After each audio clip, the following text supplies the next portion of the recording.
1912 Atlantic மகா சமுத்திரத்துல Titanic கப்பல் மூழ்கினது நம்ம எல்லாருக்கும் தெரியும்.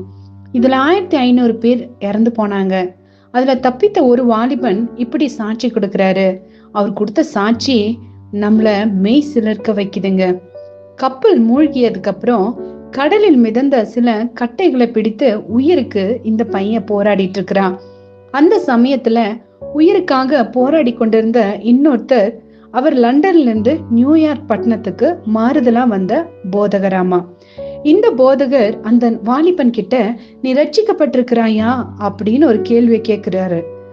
கடல் அலைகள் அவங்கள பிரிக்குது, மறுபடியும் அந்த அலைகள் அவங்கள சந்திக்குது.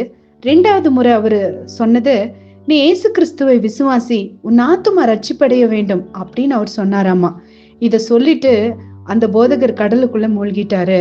ஆனா இந்த வாலிபன் மீட்கும் கப்பலால் உயிர் தப்பி வெளியே வரான். இந்த சாட்சிய அந்த பையன் நியூயார்க்ல உள்ள ஒரு சர்ச்ல சொன்னான். யோசிச்சு பாத்தீங்களா? அந்த போதகர் கடைசியில தான் மரிக்கும் அந்த தருவாயில கூட ஒரு ஆத்மாவை ஆதாயப்படுத்திட்டு அவர் மரிக்கிறாரு.